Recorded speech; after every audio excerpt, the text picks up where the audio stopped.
Well, good afternoon. My name is Melissa Ahlgrim. I'm the Director of Reading Sufficiency. Thank you for joining us this afternoon. This is a repeat of the Engage sessions that we did on RSA 101, and we are recording this so that it will be linked on the RSA Coordinator webpage so that you can go back to it later on if you need to. So for today, this is my contact information. There is my email and phone number, as well as some social media pages that I do not run any of these pages, but I also try to frequent them, and we put a lot of information out on these pages. It's just helpful to have as a resource for some networking or another way to ask questions if we need that. So during this webinar, we are going to talk about the requirements for kindergarten through third grade students under the Reading Sufficiency Act, as well as make sure that we all understand the 4 pathways to promotion under RSA, talking about the documentation that's required, as well as any ongoing requirements for RSA. There have also been some legislative updates made this year. Senate Bill 601 was signed by Governor Stitt in May, and it did cause some changes that took effect July 1st, so they go into effect this calendar year, or this academic year.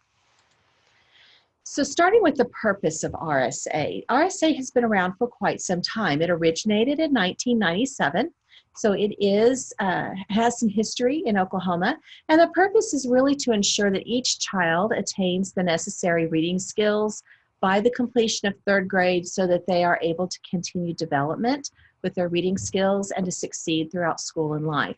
We know that when students leave third grade and are not able to have those basic reading skills, that their chances of dropping out of school, abusing drugs, living in poverty, dying an early death, being incarcerated, all increase exponentially. And what we're wanting to do is make sure that we have an opportunity to get in there and help kids early when we have an opportunity to do that.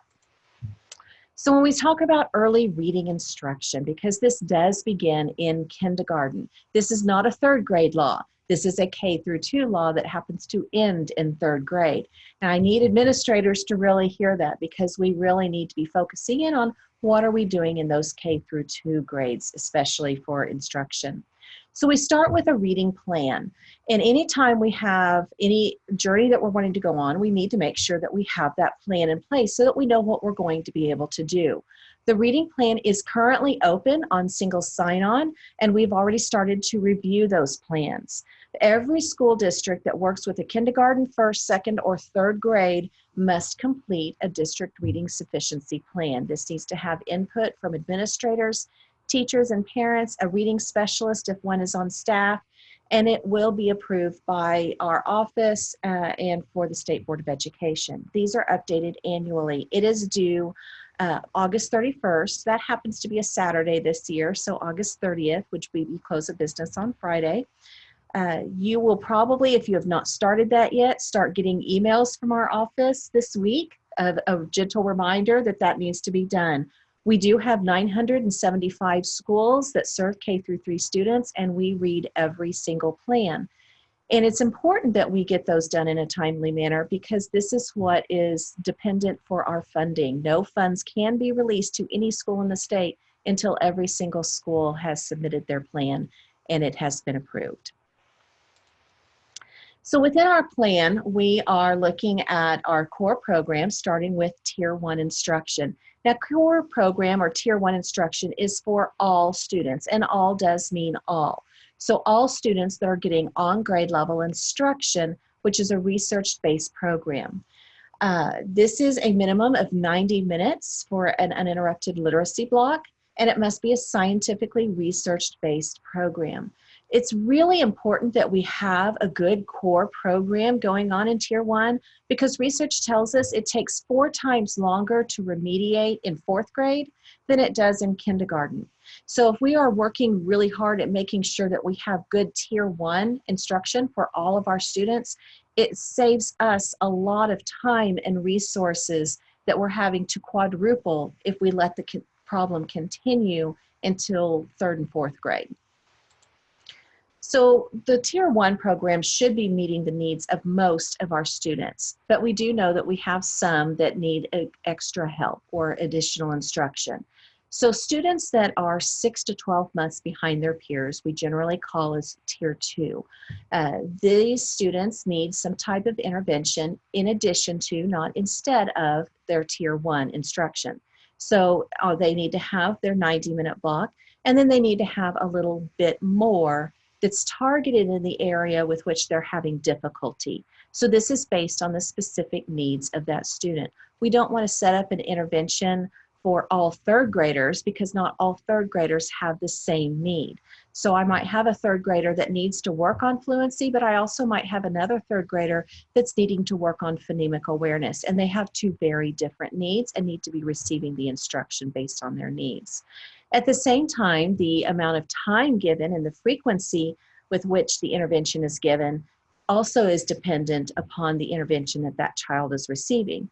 For example, that third grader receiving phonemic awareness instruction the phonemic awareness instruction would probably be better 10 to 15 minutes daily on a daily basis because they're needing that frequent practice. If I'm doing an instruction dealing with comprehension where I'm having to actually read a text and go through it, that's going to take longer, but maybe I can do it less frequently. I can probably do that 30 minutes 3 times a week.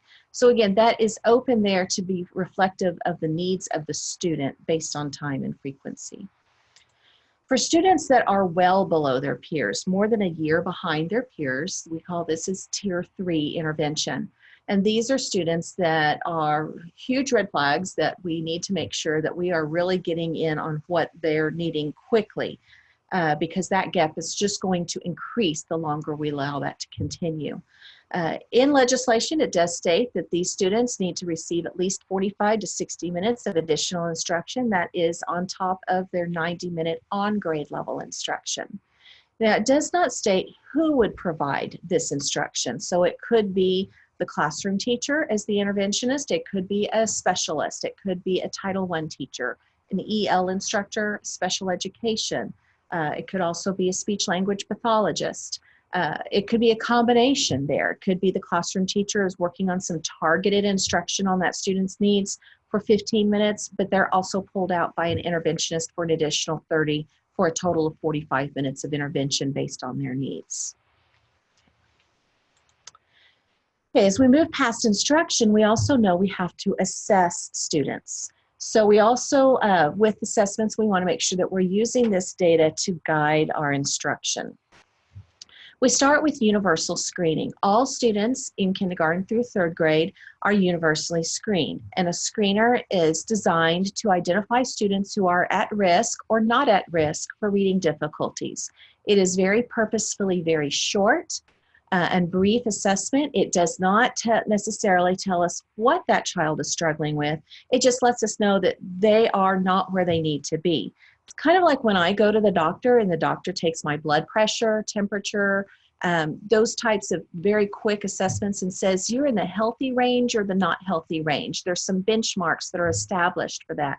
The same happens for our screeners. There's some benchmarks that let us know if students are in the at-risk range or not at risk. So we do have 3 times a year that we do screen students. This is one of our legislative changes due to Senate Bill 601. In the past, we've had a beginning of year and end of year window. This year, we will add in a middle of year window as well. That is not going to be really a change for most districts, as that's best practice anyway. And we are not planning on adding in a new data collection. So we do a report at the beginning of the year that is due October 1st. This simply states these are the number of students we assessed, and these are the number of students that were at risk. And then at the end of the year, we do pretty much the same thing, the number of students that might have entered the program and then completed the program. And those due dates are on your screen. There will not be a data collection for the middle of year. Okay. There are 7 state board approved screeners. In June of 2018, the state board approved this list. This brought it down from the 15 assessments that were there previously. These screeners to be on this list had to meet the 5 different criteria. It had to be identified as a screener and that it was brief, valid, and reliable, and it measured what we wanted it to measure. It was aligned to our standards, all of those things that went through on the review. It also had to have strong evidence of validity and reliability. It had to have accommodations for students with disabilities or EL students. It had to provide reports as stipulated in legislation at the student, class, and building level. And it also had to assess all 5 areas of reading as defined by the National Reading Panel, which would be phonemic awareness, phonics, fluency, comprehension, and vocabulary. Now, there were a couple of changes to this list since June, and I just want to point those out. So we have, starting here, we have Ames Web Plus by Pearson, the FAST assessment by FastBridge Learning. This is the only one that is new to the state of Oklahoma. It's not a new assessment. It's been around for a while. It's just new to us. iStation, MAT Growth, and STAR Early Learning. Questions I get often about STAR Early Learning, that is an umbrella term that encompasses both STAR Early Literacy and the STAR Reading Assessment. So both of them are included in that STAR Early Learning term. Now, we also had DIBELS Next that was approved. And since that approval by the state board, there was a lawsuit that we did not know about that was settled last fall between the 2 companies that had developed the DIBELS Next assessment, which would be Dynamic Measurement Group and Amplify Education, and they split. And in that settlement, they were each given the direction of what they could take. So Dynamic Measurement Group was able to keep the same assessment, and they used the paper pencil version of what was DIBELS Next. It is now called Acadience. For districts that have been using the paper pencil version of DIBELS Next, if it still says that on there, you're fine. You do not need to change anything, okay? But they have, just know that what you are using is now called Acadience. For those that use the online version, the M-Class, the Amplify Education held that. They have now shifted to a new assessment, but they got to keep the name DIBELS. So they have DIBELS 8th edition, which is a new assessment. So that's not confusing at all when we have old test but new name, and with the DIBELS 8th edition, we have the old name but a new test. So I know we keep trying to make sure that we're aware of that. If you have any questions, if you've been using DIBELS Next, those types of things, and you're still not sure what's going on, keep in mind that the Acadience is generally the paper pencil version. The M-Class is the online version. Okay, so after we do a screening, and we said, okay, we have, based on that screening, a group of students who are considered at risk. Those students who are at risk should be given some type of diagnostic assessment. And this is not what we're talking about with the school psychologists. We're talking about informal diagnostics, things like a phonics survey, a spelling inventory, listening to them read and listening for their fluency. But this is recommended for determined to be students who are at risk, and it's to identify what their specific strengths and needs of the students who would be. This assessment would be up to the district to decide what they want to use, to decide what would best help them figure out how to place their students. And then finally, we also progress monitor students. Once a student is receiving an intervention, we want to know how well that intervention is working. And so when we go to provide that student intervention, we also want to monitor. This is one of the most underutilized assessments that we have in a response to intervention system, but it's also one of the most important because this lets us know, is that student making growth on the specific skills with which we're working. It is recommended that for students at that Tier 2 level that we would assess them monthly, and that for students at a Tier 3 level, we would assess them weekly. And just a quick reminder, that Tier 2 level is usually about 6 to 12 months behind their peers, and Tier 3 is more than a year behind their peers. So Casey, I hope that kind of helped answer your question there. Okay, academic progress plan. So we've given those students a screening assessment. We've decided that this is where they are below, they're at risk, that we need to do something for them. We write them an academic progress plan. All students in kindergarten through 3rd grade who are assessed and are not meeting grade level targets shall be provided that program of reading instruction. And this is really to help identify what we're going to do to help that student. It must align with the Oklahoma academic standards, and it may include, but is not limited to, some in-school instructional time, as well as tutorial time either before, during, or after school, or on Saturdays and during the summer, as well as the assessments for the diagnostic and monitoring that we want to do for that child. So we're identifying what we're using, basically the individual plan for that child. We do have samples of the APP on the OSDE website. I have just finished updating those. They're going to be uploaded this afternoon so that you can see. This comes down as a Word document so that you can pull this down and make any adjustments, add your school logo if you need to. This makes sure that we have all of the information that we are required to have by law on that APP. Okay, so kindergarten. Kindergarten saw a few changes in Senate Bill 601 this year, and we're just trying to kind of help meet that balance of making sure that we meet the needs of kindergarten students without expecting too much of them too quickly. So we will screen our kindergarten students at the beginning, middle, and end of year as is designed by law, and it's like we do for our first through third grade students. However, for kindergarten students who are not meeting benchmark at the beginning of the year, we want to monitor them. We'll still turn those numbers in on the beginning of year report because that's how we get our funding. But we don't necessarily need to write an academic progress plan for those students. At the mid-year point, we will reassess all of our K through 3 students, as we talked about earlier.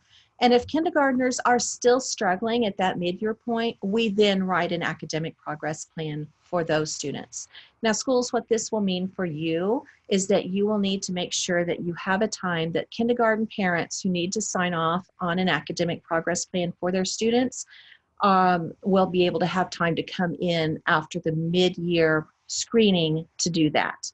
The hope would be that then we are allowing kindergartners time to get some good solid core instruction in before we have that first conversation with parents to say, hi, welcome to school and your child is failing, because that's not what we want to do to our kids.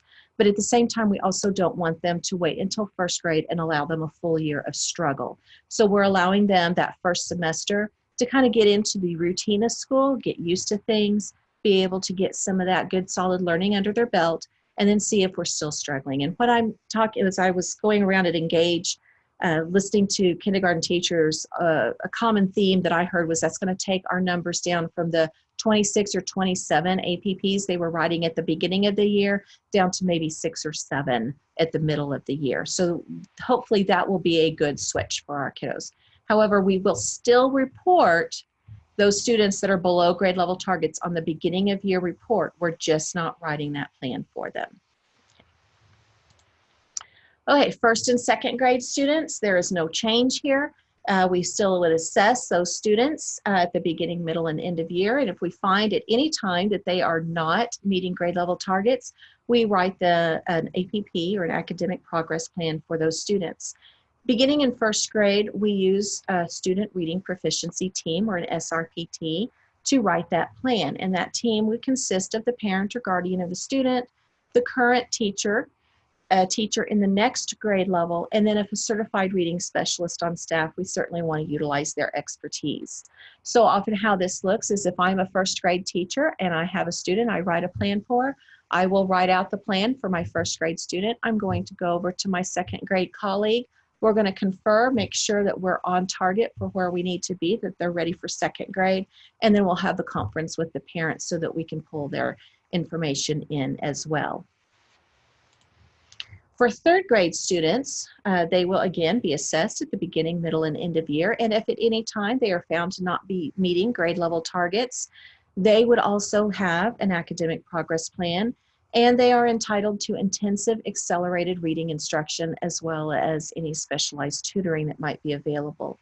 Also, for third grade students at the beginning of the year or at any time, if they found that we're not meeting our grade level targets, we want to immediately begin that portfolio that could eventually be used for Good Cause Exemption 4. The directions for a portfolio are on the State Department website on the coordinator page. It is important that we start gathering that information from the very beginning of that year because it takes a while. Again, we would write that APP with the student reading proficiency team, the parent or guardian of the student, the third grade teacher responsible for reading, a fourth grade teacher also responsible for reading, and a certified reading specialist if one is available. Okay, moving on to third grade decisions. It is very important for us to remember that the RSA pathways for promotion are designed to allow for the best decision for each student.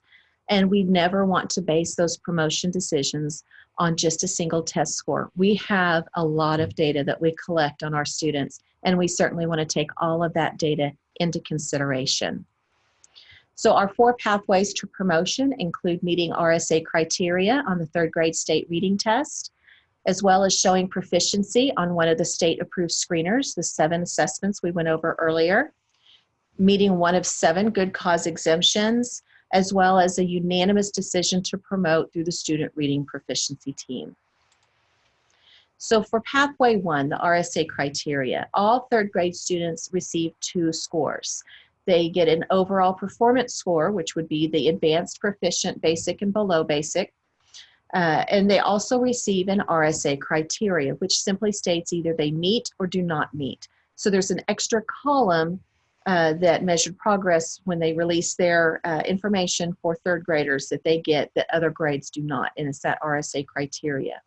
RSA criteria is based on 2 standards. Standard 2, which is reading and writing processes, things like identifying genre, main idea, supporting details, and basic summarizing. Standard 4 is based on vocabulary, so things of just general knowledge of vocabulary, as well as word parts, word relationships, and context clues. That's about 70% of the test, and so the 2 scores don't necessarily line up. I can have a student who scores below basic overall that might also meet RSA criteria, and I could have a student that scored basic overall that might not have met RSA criteria. Now, generally speaking, when we look at historically overall, about 2/3 of the students who score below basic did not meet criteria, about 1/3 of them did, and it was less than 1% of students who scored basic that did not meet RSA criteria. So, and any student who met proficient and advanced met RSA criteria. So there's just a little tiny bit of an overlap there. When we're considering promotion and retention decisions, the RSA criteria is the only score that we would use to start that conversation. It's not the overall performance. So for a student that scores below basic but met criteria, that student is eligible for automatic promotion under RSA. So any retention decisions at that point would be made at the district level and used by district policy.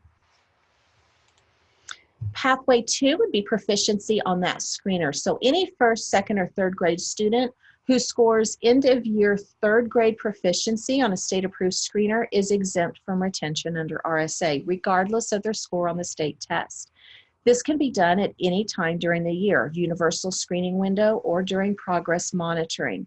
And it can be met with any approved screener. I have had a couple of districts that say, well, we use STAR, and that's what we report our scores on at the beginning of the year, but we also use the DIBELS or Acadience for some of our other students for something, and they meet it on Acadience, but they haven't met it on STAR. That's fine. As long as it's on that approved list, they are eligible for that pathway. Okay. Also, one of the things that will be uploaded to the State Department website this afternoon is we've taken technical guidance for each one of those 7 approved screeners and identified the standard score that's equivalent to the 40th percentile at every testing window, so that kind of gives you an idea of where students are supposed to be scoring, as well as what their number is, you know, that magic number for meeting this number. So for example, on STAR, it's a 392 for their standard score, which is equivalent to the 40th percentile for end of year third grade. So we've identified that number and however it is that that particular assessment uses their scores. So it will be available for you this afternoon, or by the time it gets uploaded by tomorrow morning on the State Department website. Okay, pathway 3, good cause exemptions. The first exemption is for EL students who have had less than 2 years of EL instruction. They are exempt under exemption 1. Exemption 2 is one that I have encountered a lot of confusion about this year, and it hasn't really changed. It's just that we've not been always very clear about it. This is for students who participate in the Oklahoma Alternate Assessment Program, or the OAP, also known as the DLM, or the Dynamic Learning Map. These are students with usually more severe profound issues, and they take a different test. Regardless of their score on this test, they are exempt from retention. Okay, that's exemption 2. Exemption 3 is for students who might have had a bad testing week. Something happened. They were sick the week before. They just weren't doing their best on the test, and we know that that didn't match their classroom performance. They can be given an alternative standardized reading assessment. That would be either the ITBS, the SAT-10, or the Terra Nova. And if they score at the 45th percentile on the reading comprehension section of that assessment, they have met exemption 3 and are eligible for promotion. Exemption 4 is that portfolio that we discussed earlier on the State Department website. We have exactly what's listed as far as the requirements to go into that portfolio that shows that they can be reading on grade level. It's important to note too, exemption 3 and exemption 4 could be met at any time during the 3rd grade year or during a summer school program after 3rd grade. So it might be that the student was kind of on that edge, and they go to a summer school program if that school offers one, and they complete the remaining requirements of a portfolio during that time. I'm going to skip down here to exemption 7. Exemption 7 is students that are approved by the Office of Assessment due to exceptional emergency circumstances. These are pretty rare that we have those, but they do happen. For example, we've had a student that was involved in a car accident with their family where both parents passed away as a result. That was obviously a student that did not need to be dealing with this stress and was granted exemption 7. Your district testing coordinator will have the form that needs to be filled out to apply for exemption 7. Now, coming back up here to exemptions 5 and 6, these did see changes due to Senate Bill 601 this last spring. So exemption 5 is for students who are on an IEP, or individualized education program, through the special education department, and they have made adequate progress toward their IEP goals. What's changed is that has removed the requirement for a previous year's retention. Okay, so that now states that any student that is on an IEP, if they are making adequate progress towards their IEP goals, then they have met exemption 5. They do not need to have been previously retained. For exemption 6, students who have been previously retained in pre-K for academic reasons, kindergarten, 1st, 2nd, or 3rd grade are now exempt. So that changes in that it used to say that it was had been retained twice. Now it is retained once. Okay, so students who do not have an IEP, if they have been retained once, remember transitional classes also count. So if they were in 1st grade or kindergarten, and then a transitional 1st, and then a 1st grade, that T1 class counts as that year's retention. These again went into effect July 1st, so it applies to this coming in group of 3rd graders, not last year's group of 3rd graders. And then pathway 4 is probationary promotion. And this is for students that have not met any of those other pathways, but we think that we might still need to consider whether promotion is still best for that child. So the team, the student reading proficiency team, can meet and look at all of the data available for that child. Things to consider would be attendance. Has that child been here? Have they been very mobile? Have they missed a lot of schooling because they've been in 6 schools this year? Or have they been here just about every single day? Are we considering testing for special education, and we think that that's going to happen? Have they been in EL maybe 2.5 years, and so they've met or they've not quite made exemption 1, but they're pretty close? Or if they're an EL student and they're making really good gains on their WIDA scores, so that's also data to look. It's also important to look at that progress monitoring data. Have they been making really good gains? So our benchmark might have been here and we're on track, but we're just not quite there yet. That would be a reason to maybe consider if promotion might be best for that child, or retention. In this case, this group, the team, the third grade teacher, fourth grade teacher, and a parent and a reading specialist, if one is available, would meet and look at that data and decide what's best for that child. And if it's determined that promotion is best, all the members of that team must agree that promotion is best, and then it is approved by the school principal and the district superintendent. If anyone on the team feels that promotion is not best, that it would be better for that child to be retained, then that student is retained. It is not a unanimous decision to retain, it's a unanimous decision to promote. I've had several calls lately saying the school members of the team feel that this child needs to be retained and the parent does not agree. At that point, we have a member of the team, it doesn't designate who feels that retention is what's best, and this is where the conversation ends. We're done. At that point, the student needs to be retained, so the school can override the parent in this case. Again, it's a decision to promote must be unanimous, not the decision to retain, and that the SRPT should be considering all the data that we've talked about: classroom data, progress monitoring, progress towards IEP goals, or on the WIDA attendance, etc. Okay, finally, for students who are retained, if they do not meet RSA criteria on a statewide test, if they did not meet an exemption, they didn't qualify for probationary promotion under the student reading proficiency team, then they will be retained in the third grade and provided intensive instructional services and supports. That part is important. We cannot just put the child back in third grade and say good luck. We have to be addressing the needs of that student that we've put back in third grade. They've been retained for a reason. So even if that student comes back in the beginning of their second year of third grade and they take their beginning of year screener and they happen to flag above grade level, which they sometimes do because again, we're now a year older than our peers, they still need to be receiving intensive supports. They still need to be on an academic progress plan in order to meet their needs because they're going to drop off very quickly if we don't get those needs met. There is a third grade promotion retention report. It is new this year. It is located on the WAVE. We have had issues with it. We are fully aware. And I want to say thank you for your patience just right now. We're still working on that. It is now open again for any edits that might need to be made as well as any issues there. It is due October 31st. If you are running into problems, please shoot me an email with the specific issue that's happening. If maybe there's a student that shouldn't be on there, send me your county district code and their student testing number, that 10-digit STN, so that we can get that taken care of. If you're not able to click something, please send me an email, let me know so that we can get that taken care of for you. We are working with OMES to get these things corrected just as quickly as we possibly can. But in this report, we are now identifying for each student what the promotion or retention decision was.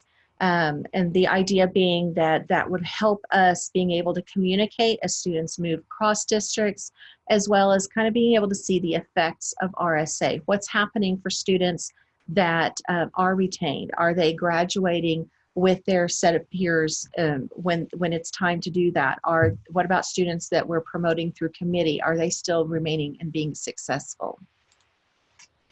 Okay, any ongoing requirements for students who are retained? They must be provided with a high-performing teacher, and they need to be receiving intensive instructional services and supports, as we already discussed. They still need to have that 90-minute uninterrupted reading block, as all students in K through 3 do, and any additional strategies prescribed by the district. In addition, they need to receive at least one of the following: either supplemental tutoring before or after or during school. They could get a parent-guided read-at-home assistance plan. You can find that on the parent page for the RSA website. Or you could provide a mentor or tutor with specialized reading training. For students that are promoted through exemption or through the student reading proficiency team, these students have been promoted, but they are still not showing proficiency in reading. So we still need to be providing intensive reading instruction until they are showing that they can meet grade level targets on those screeners that we mentioned earlier. Also, for students promoted through the student reading proficiency team, They need to continue, the team will need to continue to review the reading performance of that student and repeat the requirements each academic year until they're showing grade level proficiency through the screening instrument for that grade level. So if I have a student that was promoted to 4th grade on through the committee, then I want to make sure I'm still giving them the screening assessment that my district uses, and I want to make sure that they're meeting 4th grade on grade level criteria with that assessment. And we need to continue doing this until they either leave 5th grade, at which time they would transition to a locally developed plan, or until they're showing that they're on grade level. A couple of frequently asked questions that keep coming up. What if they moved after taking the test? They took the test with your district, but then they moved. The district that administers that test needs to be responsible for determining that appropriate promotion pathway. That's kind of been a question too with this new report, since that student's name is showing up on that report. Sometimes they've moved out of state. In that case, we need to mark what is it that we would have done for that child. Were they eligible for an exemption? Did they meet the screener at some point? Or would we have recommended retention for that child? What if the student did not take the 3rd grade test? If they were not enrolled in an Oklahoma public school, so they were in a private school, they were out of state, or they were homeschooled during the testing window, then RSA does not apply. For those students, when they come to enroll, you will follow your district procedures that you would follow for any other grade level. So one question that we received last week was, we had a 3rd grade student coming in from out of state, coming in to actually enroll in 4th grade, had not taken the 3rd grade test in Oklahoma since they were in a different state. They do not need to give a placement test unless that is their district policy. So if the district policy at any grade level is to give a placement test, that's what we do. If the district policy at any grade level is just to place them according to age or what the parent says that they were in, that's what we do, okay? If they didn't take the 3rd grade test, but they were enrolled, so they were absent or they chose not to participate in the test for any reason, then they did not meet RSA criteria. So we will need to use an alternate pathway for promotion or retain as is deemed appropriate. All right. So let me look back over any questions. Let's see, are both the STAR Early Literacy and STAR Reading considered STAR Early Learning? Yes, they are. They are both under that umbrella. I don't see. What about binders? So there's several districts that have chosen to keep all of the early information or all the reading information into binders, which is perfectly fine. And asking, how do we transfer those to other districts, or what do we need to keep? And do we need to keep them for everyone? Really, what is stated by state law is that students who are below grade level benchmarks need to have an academic progress plan. Anything beyond that is a district decision, okay? The APPs, I would strongly recommend that we keep those. Those are a legal document. We need to keep those in a place that will not get lost, just like we would any other legal document for a student.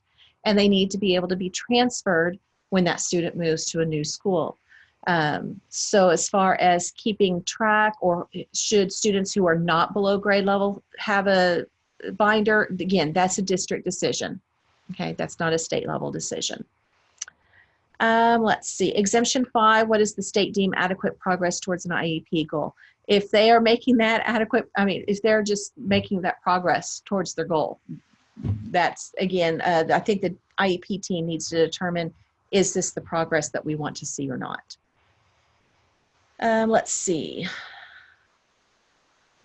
With the good cause changes went into effect July 1st of 2019, which means that they will affect this year's group of 3rd graders. They did not affect last year's group of 3rd graders.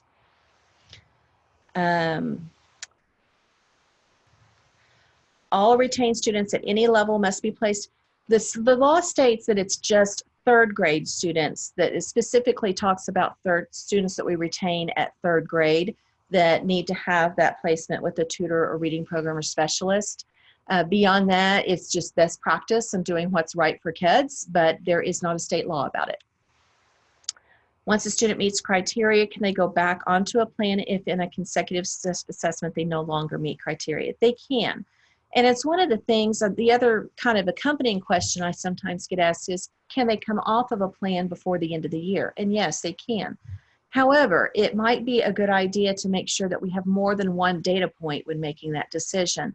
So if I have a student that's on a plan and they suddenly score well above where they need to be, I want to make sure that's not a fluke. And so generally a good rule of thumb is about 4 consecutive data points above where we want them. Obviously, that's going to be more than the 3 screening windows. That's going to be during their progress monitoring to make sure that they really are where they need to be. If they suddenly dip down again, then yes, we can put them on a plan. We want to make sure that why did they come off that plan? Did we do something too early? Did we suddenly remove all supports out from under this child? Or did we graduate them off of things? Did we start seeing those scores going up? And if we start seeing those scores going where we want them to be, rather than completely stopping intervention, what we might want to do is start reducing intervention. Instead of doing it on a daily basis, maybe we do it 3 times a week, and then we go down to 2 times a week and just see, are they still maintaining that progress monitoring score? But if we do see them dipping back down, yes, we can put them back on a plan if we need to. Let's see. Is it still a requirement that students be held back twice in 3rd grade? No, it is not. That's where Good Cause Exemption 6 came into effect, and it has a maximum of 1 year retention, and then they are exempt from retention in 3rd grade. So it could be that they were retained in 3rd grade once. It could be that they were retained in kindergarten once. If they were retained once, we would not retain them in 3rd grade. They would meet Exemption 6. The state's required percentage for student, restate the state's required percentage of students must pass their EOY assessment. Okay. Gracie, I'm not sure what you're asking. Must pass their EOY assessment. There's not a require, okay, I'm sorry. Yes, students for their EOY, the end of year, it's the 40th percentile. And with the screening assessment, what 40th percentile generally lets us know is that student has about an 80 to 90% chance of passing their state assessment. So that's why we use that 40th percentile benchmark. And that's what's called is that benchmark score. You will be able to find those tomorrow morning at the latest, hopefully this afternoon, on the state, the RSA coordinator webpage. I've got a technical document for each one of the 7 documents because they have a different score that matches up that 40th percentile. So hopefully that'll help us out of being on the same page. Okay. And I'm just going to wait a second and see if there's any other questions that might come up in the chat. Gary, are you seeing any that I haven't? All right. Again, I really appreciate all of you taking your time. I know this is a busy week for a lot of schools that you've got kids coming back. I wish you all the best with those kids coming in. I miss seeing them. And with teacher meetings coming in, I know it's kind of a crazy time of year, but we wanted to make sure we got this started on the right foot. We will, at the end of the week, we're doing this webinar again on Friday morning, just to make sure that for schedules, if somebody couldn't be here today, that they can be there Friday. And then we will post the recording of this on the RSA page as well, so that you have this back for a reference as well. If you have any other questions about RSA, please don't hesitate to give us a call or an email. Email is usually the easiest way to get a hold of us. Just because we get so many calls, sometimes it's hard to get to them. And if we can answer those questions, we'd be happy to. But otherwise, thank you for your time. All right, I'll let you do that.